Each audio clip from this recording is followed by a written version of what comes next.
뭐 이런 인간이 당대표지? 이재명 정말 뇌가 없는 국민들 많네. 이재명이가 아예 우리 국민을 개, 돼지로 생각하는 듯 왜곡된 역사 교육으로 머릿속이 세뇌된 청년과 40, 50 세대들에게 무슨 애국심을 바랄 수 있겠는가. 개, 돼지들의 나라로 지금 이재명이가 잘 만들지 않았나. 이번에도 이재명이가 주장하는 것처럼 돈 부리면 국민 기만죄로 고소합시다. 문재인 시절 그렇게 뿌려댄 탓에 물가 오르고 국민들 지금 힘들어하는 거 안 보입니까?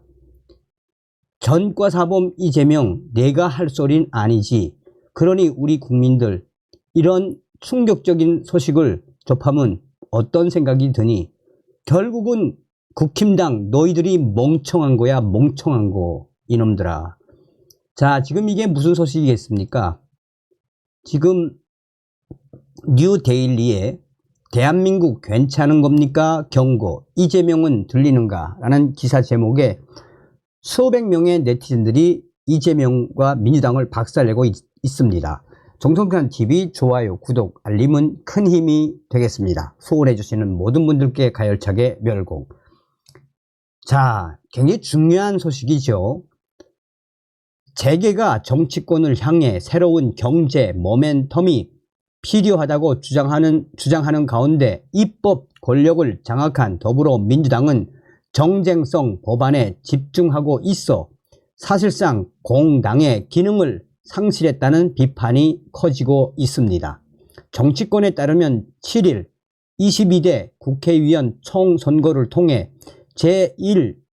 제1당 지위를 유지한 이재명의 민주당이 정쟁에 힘을 집중하는 사이 미래 세대를 위한 정책은 상대적으로 소외되고 있다는 지적들이 쏟아져 나오고 있습니다.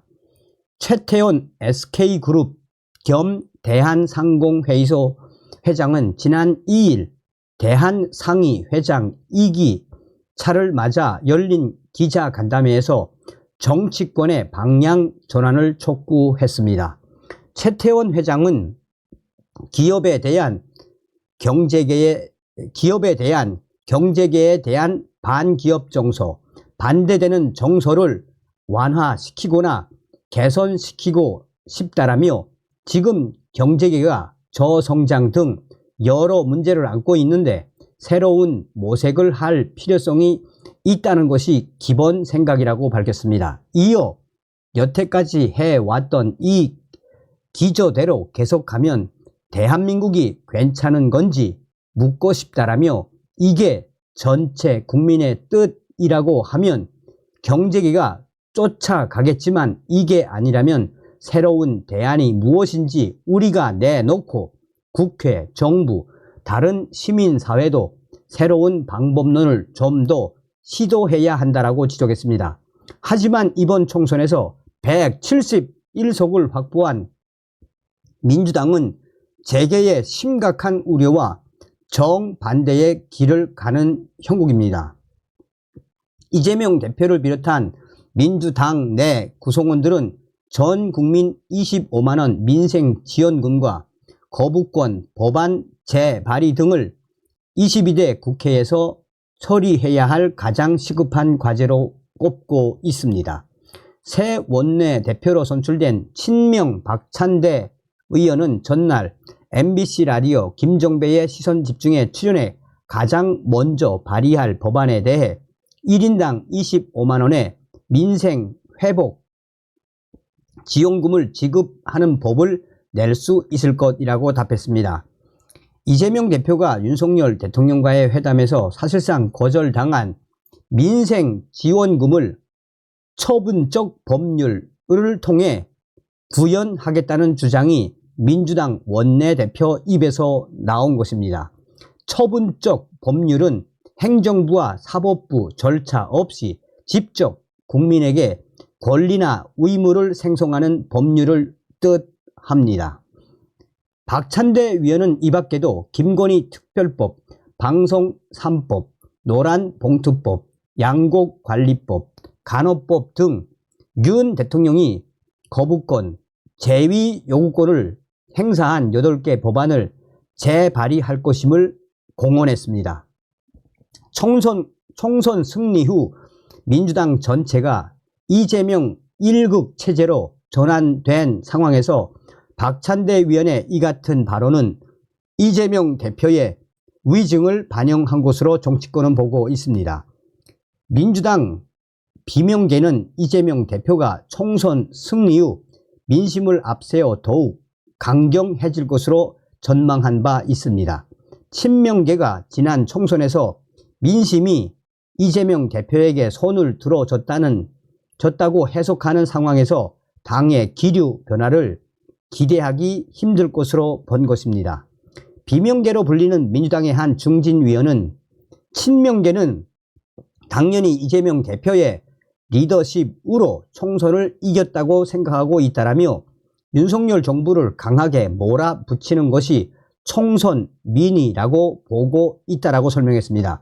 그러면서 이런 상황에서 이재명 대표가 국가의 진로보다는 자신의 정치적 영향력 확대를 더욱 중시할 것이라는 건 당연한 이야기라고 강조했습니다. 이러한 와중에 경제는 계속해서 위기 신호를 보내고 있습니다. 지난해 한국의 국내 총생산 GDP 총생산은 세계 14위로 한 계단 내려앉았습니다. 2012년 이후 가장 낮은 순위입니다. 이는 멕시코에 추월당한 성적이고 5년 뒤에는 인도네시아에도 자리를 내줄 수 있다는 전망까지 나왔습니다. 한국의 세계 GDP 순위는 2020년 10위, 2021년 11위, 2022년 13위로 매년 하락하고 있습니다. 한국 경제의 핵심으로 꼽히는 반도체 부분에서는 1분기 적자를 모면했다는 발표가 나오기도 했지만 아마 저도 이마저도 깜짝 실적에 불과하다는 분석이 나옵니다.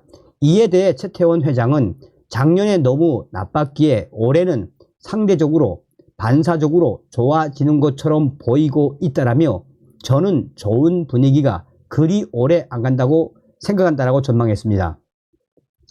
서울 소재 대학의 한 경제학과 교수는 뉴데일리와의 통화에서 야당이 이념이 아니라 현실적 경제 정책을 통해 미래 세대를 위한 신산업과 지원을 고민해야 한다라며 너무 빨라진 경제 여건 변화에 기업의 불안감이 상당한데 정치 주류가 된 민주당은 3류를 넘어 4류, 5류로 가려고 한다라고 우려했습니다. 자, 이에 대해 한변이 발빠르게 움직였죠. 이재명 지원금 살포 약속, 더불어민주당 이재명 고발, 공직선거법상 제230조 매수 및 이해 유도죄 위반 혐의, 선거인에게 금전 등을 제공하거나 그 제공에 약속을 하는 자들 처벌. 한변은 5월 7일 더불어민주당과 이재명 더불어민주당 당대표를 공직선거법상 제230조 위반 혐의로 대검찰청에 고발했습니다. 자, 이재명 대표는 총선 선거일을 보름쯤 앞둔 지난 3월 24일경 긴급 기자회견을 열어 전 국민 1인당 25만원의 민생지원금을 지급해야 한다는 발언을 하였고 그 이후로 민주당은 당대표의 이러한 발언을 공식화하며 유권자들로 하여금 더불어민주당의 주요 공약으로 인식하게 하였고 선거가 끝난 4월 17일경에는 최고위원회의를 열어 선거 때 약속한 민생회복 지원금 지원의 긴급 조치를 제안하며 선거 때 공약을 재차 확인한 바 있습니다.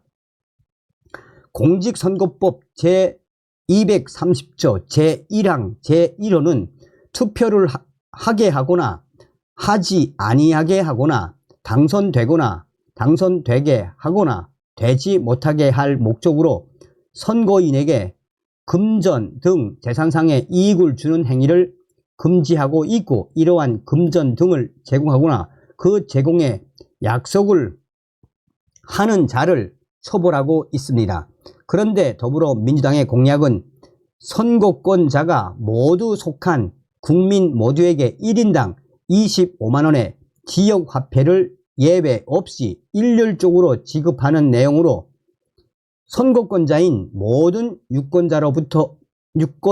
유권자들로서는 정부 정책의 매개나 별도의 수령 조건도 없이 직접 금품을 받는 것과 다름이 없으므로 투표 유인적 측면에서 일반 공약과는 그 차원이 다릅니다.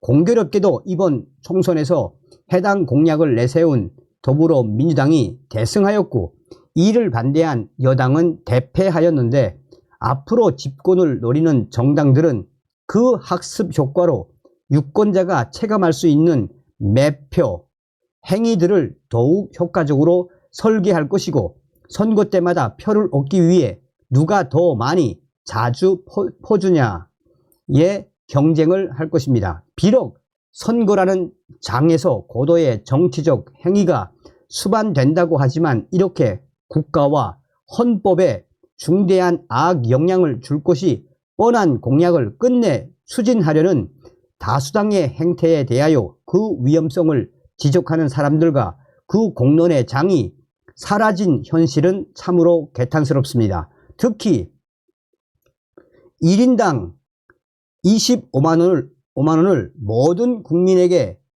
국민들에게 지급하면 그 이행을 위하여 13조 원이라는 막대한 국가 재정이 소모되는데, 이러한 부담은 고스란히 미래 세대의 세금과 희생으로 전가될 수밖에 없다라고 한변은 밝혔습니다. 선거를 목전에 앞둔 시점에서의 민생지원금 공약은 미래 세대의 희생을 전제한 전형적인 포퓰리즘 공약을 넘어 헌법상의 공정한 선거 보장 원칙을 훼손하고 공직선거법이 정면으로 금지하고 있는 매수의 표상을 가지고 있으므로 한변은 변호사 단체로서 이를 지적하고 저지하기 위한 법적 고발에 나설 수밖에 없다라고 전하고 있습니다.